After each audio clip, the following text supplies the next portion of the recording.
Jake kneeled down, squinted through the snow at the fading sunset, and rubbed his aching joints. The clan had stopped hiking for the night, and Jake was grateful for the rest. He brushed specks of ice from his exposed skull, leaned back, and lay down on a bed of snow. A giddy rush swept over him as his brains touched the cold white, and Jake felt woozy.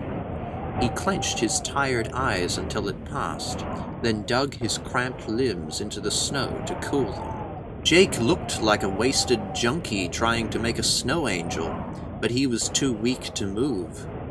He couldn't complain. Really, how could he complain?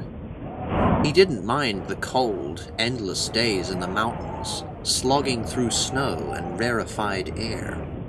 He didn't mind the fact that he had left his life behind, in more ways than one. He could bite his lip and ignore the incessant hunger in his belly, even though all his organs had been removed years before. Jake was hungry in the same way that an amputee can still feel his hand twitching, and this phantom hunger would gnaw at him forever. The wind had shrunk and tightened his face into a grim mask, but Jake no longer remembered what he looked like.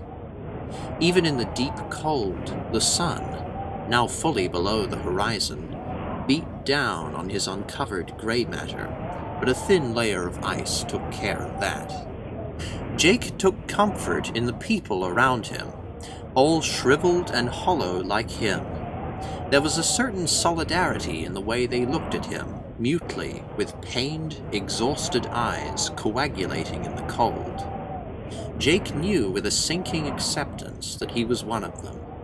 He and the clan were refugees, a troop of freezing, bloodless gypsies. Jake could handle the ugly memories that returned to him nightly. He remembered the clan hanging him upside down, calmly slicing his throat and draining his blood, which dripped out as dark, thick globs into a bucket. This was done so that the blood wouldn't stagnate in his veins, you see. On top of that, and the trauma of waking up after the murmur of his heart had halted, the craniotomy he received felt almost normal. Now, everything that made Jake himself was poking out of his open skull, slick, wrinkled, and flash-frozen by the elements. Jake came to terms with all of this, but never the pain. Oh God, the pain! His sore joints would never stop burning. No amount of cooling in the snow would lessen the sting, as the clan marched north from morning to nightfall. Jake sobbed, but had nothing to cry with. He willed his eyes to weep, but his empty ducts could only clench and release like the mouths of beached fish. Jake settled for frowning mournfully. It was getting too dark to see, but the towns in the distance shone with pinpricks of light. Jake wondered how many people down there had died a second time, as their stilled blood grew foul and their starved brain cells winked out of existence in the warmth. Adrift in the cold, Jake would be preserved forever.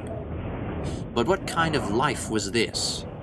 The icy wind picked up speed and seared across his face and brain, but still his joints burned. Jake curled into a ball, feeling wretched. He closed his eyes, and his chin brushed against the knobs of his frostbitten fingers. The wind moaned deafeningly in his ears, and the pain reached a fever pitch. Jake shivered in agony and frustration, and envied the dead in the towns. No, he couldn't think like that. The dead had finality,